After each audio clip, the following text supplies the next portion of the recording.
Well, I believe the heading is, where are they now? I'll tell you, stand in front of you shitting myself. When I came back from my Nuffield, like these young fellas that are going to do it shortly, you've got to give a speech. You're lucky, you've got someone to learn from, not do what I do. But I was the only one in the territory, so I couldn't talk to myself. They said there was a sign of going mad, which I must have been to apply for a Nuffield Scholarship in the first place.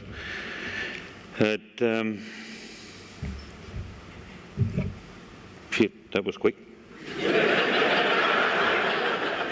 Okay, they've given me something to talk to. We're on the road to Ayers Rock. Old man and mum went out there in 56, and that was our tin shed and whirly at the time. There wasn't a hell of a lot there.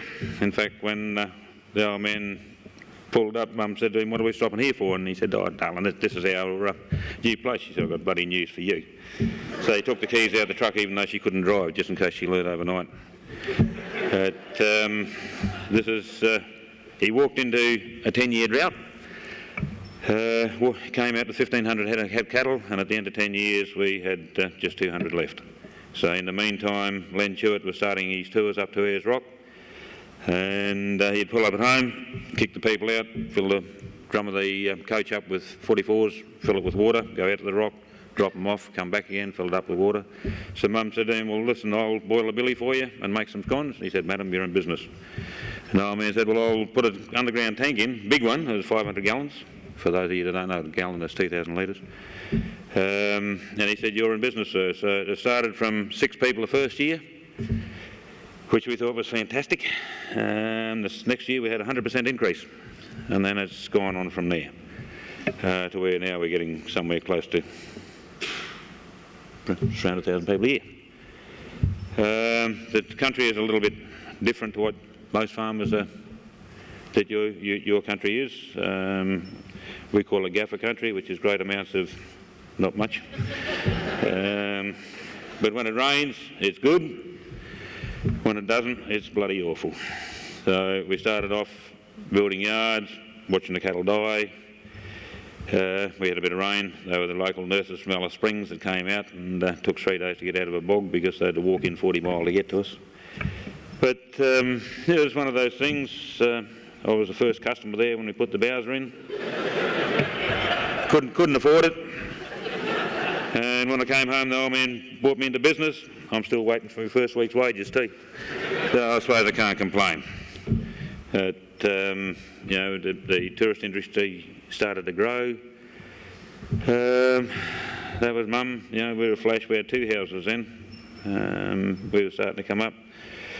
So the government, being the government, had to stick their bib in, and they got into the old man and said, "You're conducting another business apart from pastoral. We'll see you in court." And he said, "Well, hang on, what have I done wrong?" And they said, "Well, you're conducting a business and you haven't got a grog licence and everything else." So he applied and became the first wayside inn in Central Australia. Proud family photo there.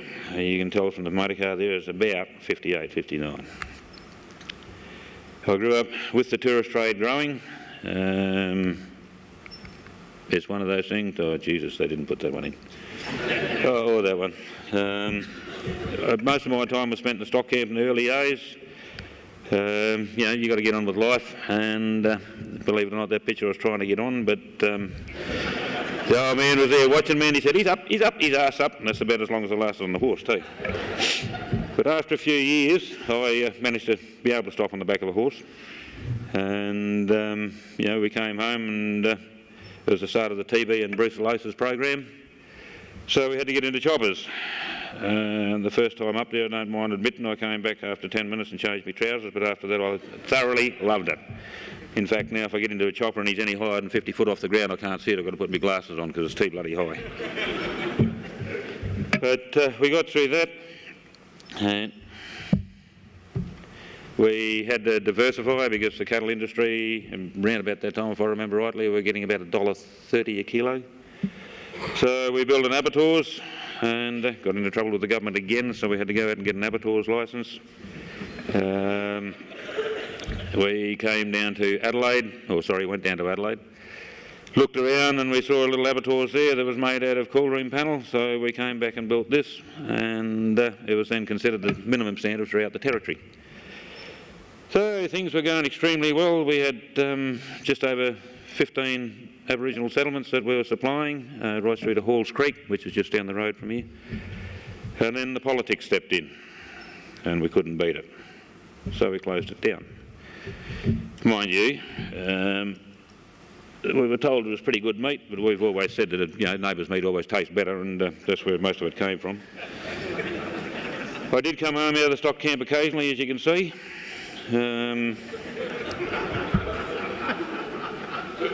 But, sometimes I actually sits and thinks, and other times I just sits. This one I was actually sitting and thinking.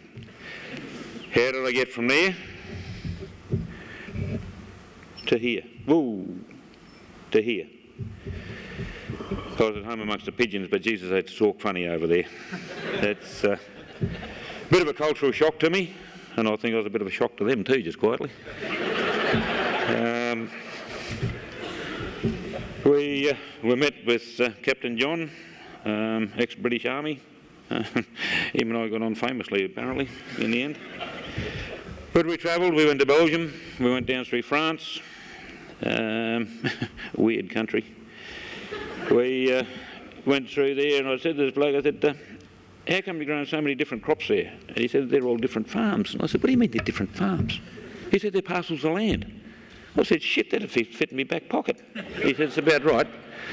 So to come from my country, which is fairly extensive, down to little acre blocks of land with no fences, oh Jesus, they must be trustworthy neighbours. But that's the way the French do it. Shit. But I saw quite a few strange things over there besides some of the people. The thing that amazed me was the cattle that were grown inside. Most of them never ever saw the outside, it was too wet. I mean, these poor buggers were on bloody, cement floors. I just felt sorry for the cattle, not so much the people, but the cattle.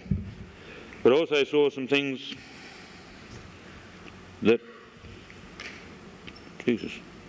I wanted to aspire to, because back in those days we were still in a drought, and my cattle were, to put it quite bluntly, poor. And to see these cattle that were that fat they could hardly walk, I thought, well, that's what I want to breed. And I'd always had a soft spot for the Murray Grey, being Australia's own breed. So we'll get a little bit more on that in a minute. I then got kicked out and given a motor car and told to go and study. I studied embryo transfer and saline irrigation. Not much saline irrigation in England. So I ended up down in Israel and went to study with a bloke called Professor Dob Pasternak. And he said to me, pleased to meet you, sir, but what are you doing here? I said, well, I come to study saline irrigation. I told you you're the best. He said, well, why did you not go to the University in Brisbane? I said, because they know nothing about it. He said, I'm sorry, come with me. So he got on the phone, rang up, and he said, this is the bloke I studied with, and all my findings are there in the university in Brisbane. So it had been hidden. No one wanted to know about saline irrigation. So I had a good time in Israel. I left him down on the bottom end and went up the top end to the Sea of Galilee, and on the way I was taken over by the Israeli army for 3 days, and I don't mind admitting to myself that I was not as scared there as I am up here, I tell you. But we studied around, and we came across a type of cattle called Belgian Blue. Sir John Fry, the fellow Australian scholar from Western Australia, him and I were the first to bring home Belgian Blue semen in Australia. And when I got home, I made some good mates over there. Most of us still keep in contact. Can't recognise most of them now, they sort of changed a bit. Whoop. Yeah, the one thing I did learn, you got to wear sleeves over there. And ties, but I didn't wear it today. I came home, oh Jesus, I was going to do wonders and poop cucumbers, but when we got home, we were handed a telegram. A lot of you young fellas wouldn't remember what a telegram is because you never heard of one, but it's like an email on paper that was sent to you. It was from the Federal Minister, and I won't go into what was on it, but it started a legal case that lasted 10 years. We never lost one, but you can't award costs against those people, so it took us another 10 years to recover. It was that bad that everything went out the window, including the AI, etc. So all the semen was put on ice, mine included apparently. But we tried to get up and get going, and I must admit Nuffield has been a part of my life ever since. As you can see there, you can't see I did have hair there, but the Nuffield cap covers it. But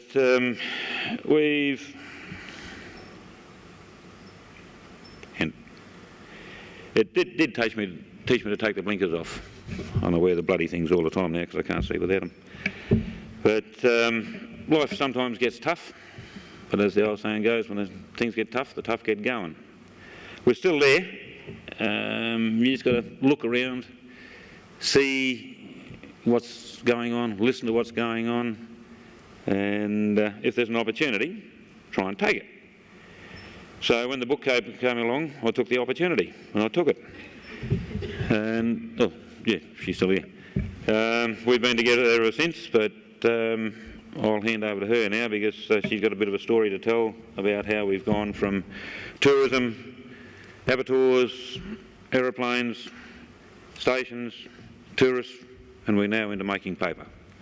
So if you'd like to welcome the missus up here, I'll sit down.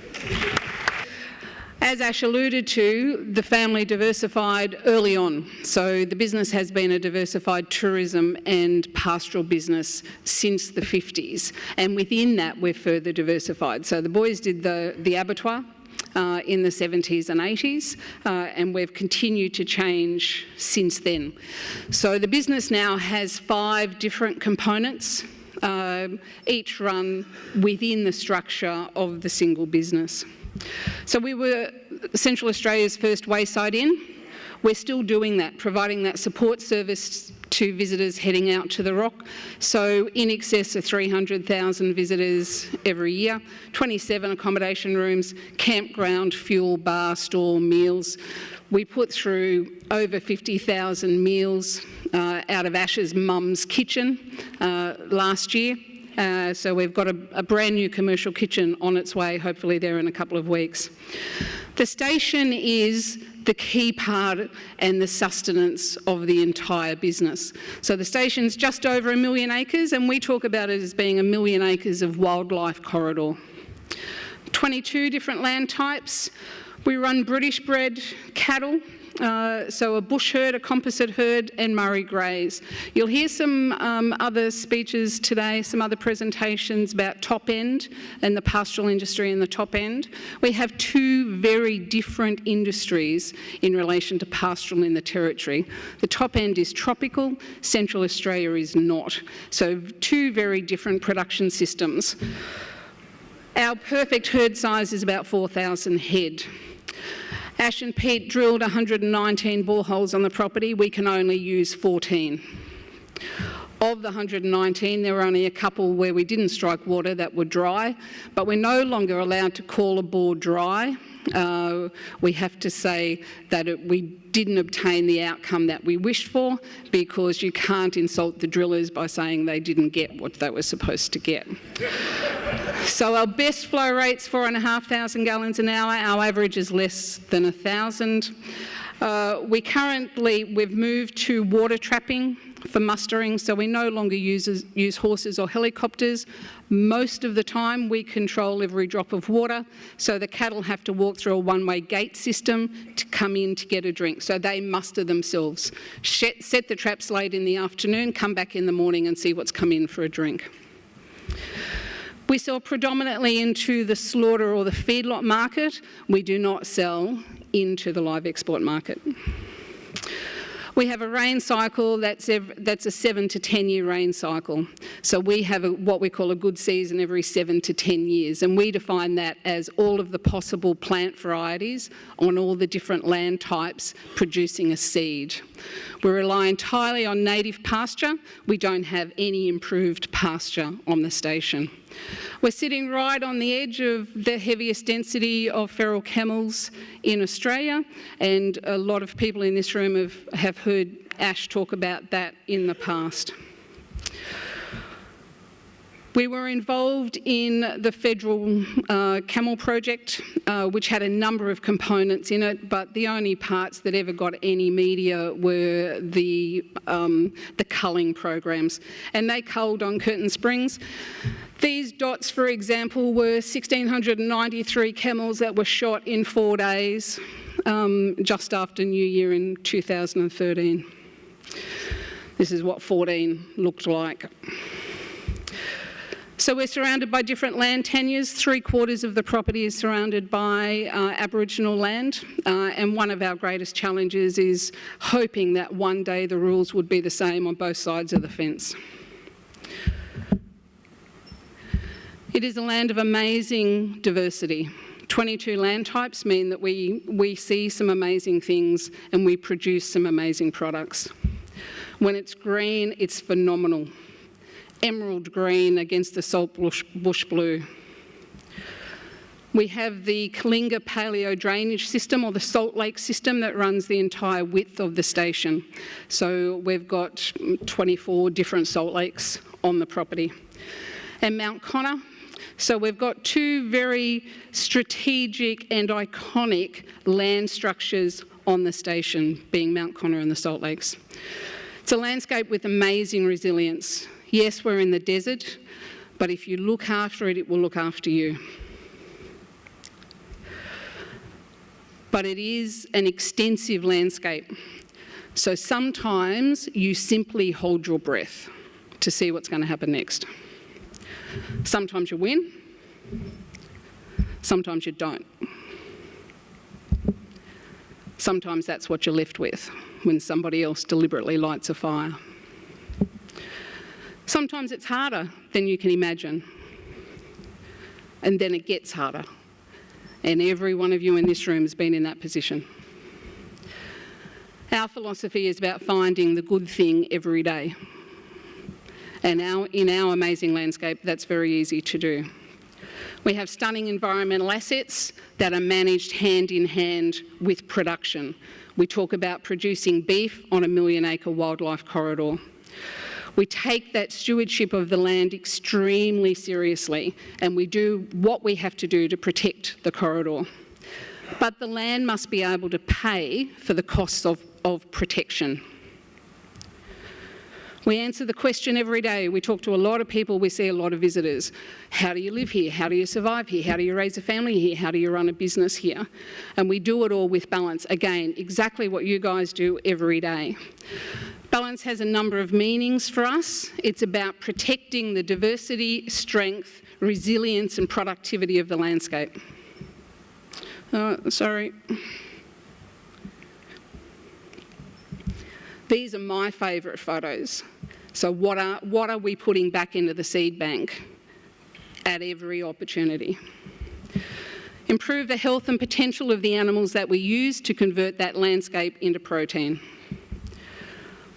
We've moved to convert the herd to Murray Greys, so the bush herd running with Murray Grey bulls and Murray Grey herds on their own.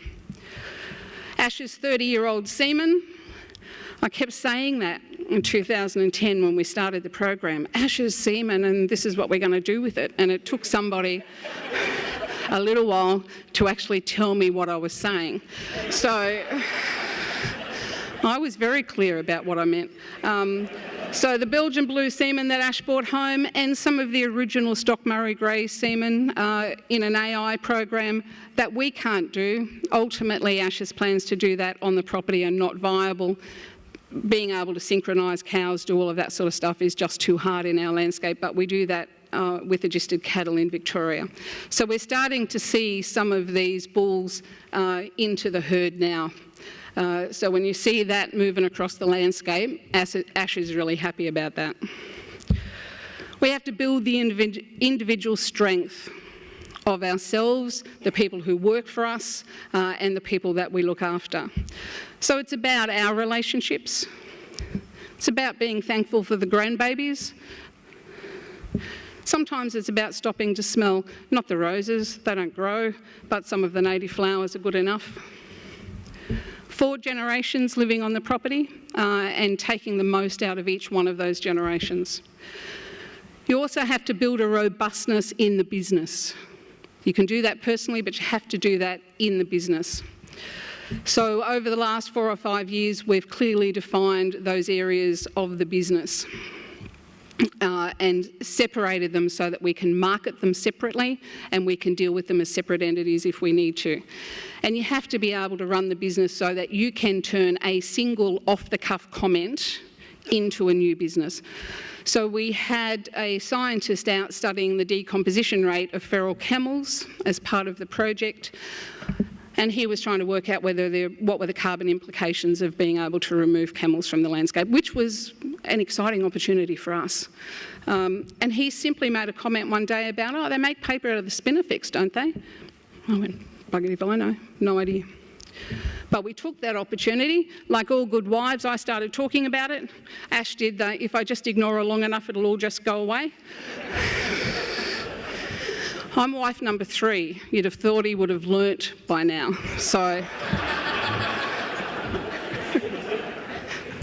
So we're now using the old abattoir on the property, which turned from being the licensed abattoir into a great storage shed, and we're using it to produce the paper on the station. Handmade paper, each piece is absolutely unique, cannot be duplicated, and it provides those visitors to our region with a completely authentic and distinctive souvenir. We cut the grass by hand, so you'll hear a little bit later from Kylie about the non-pastoral use process. So when I got the application from the NT government asking to explain what grass we were going to cut, where we were going to cut it from, when we were going to cut it, Ash and Pete were suitably impressed. So my answer was basically everywhere, all the time, anything we can cut with a secateurs. Using people have been making paper for a long time. The process isn't complicated, but it's a really intriguing way to describe our landscape. So we produce a really diverse range of papers depending on the fibres that we're using and the grasses that we're using, and different products to go with that. We run tours, 1-hour tours twice a day for the walk-in market, structured tours for groups, workshops. We've now got artist-in-residence programs happening as well. But we were getting some sleep. Our daughter came into the office one day and shut the door and said, "Oh, Mum, I need to talk to you." We've all got, well, most of us have got grown-up daughters. You know that conversation's going to be expensive and heartbreaking. But she said, I think somewhere under somebody's bed is my box of jewellery making equipment from when I was a teenager. I think we can use the paper to make beads. I think we can then use the beads to make jewellery. And I think that's an extension of the story that we're trying to tell. And that's exactly what she's been doing. So this was a photo shoot that we did 24 hours before we left home, because Amy's been invited to be a designer at the Eco Fashion Week festival in Perth in November. 2 solo art exhibitions using Curtin Springs paper and the artworks that she's developing using the paper as the medium. We also run private guided walks onto the station. So there's nowhere else in Central Australia where you can walk privately on pastoral land. And one of the things that we've found with visitors is that they've got no concept of the land tenure. If they think about it at all, they think it's about national park or vacant Crown land or reserve or something. Very few visitors to Central Australia realise that most of the land that they walk through is private and under full production. And that's because, unlike Tassie, where you can see every animal and every stalk of grain from the road, in the middle you can drive from Port Augusta to Darwin and not see a cow. So a lot of people don't realise the amount of production that there is in the desert in the remote areas. So the walks go out around the Salt Lakes and around Mount Connor, private guided walks. For us, it's about selling meals and bed nights, using those assets on the business to be able to increase the profit drivers in the business.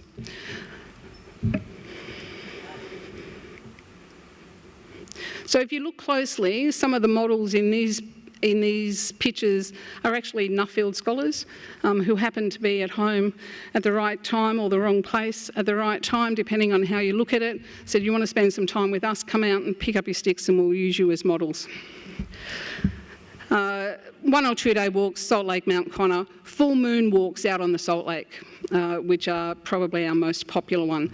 But as part of that process of having to identify emergency exits for the walks, we came across what we call the March of the Quandongs. So quandongs for us are a threatened species in the NT, and on the station they are traditionally single isolated trees. We've got about a dozen of them on the station. We found the March of the Quandongs in a watercourse at the base of Mount Connor.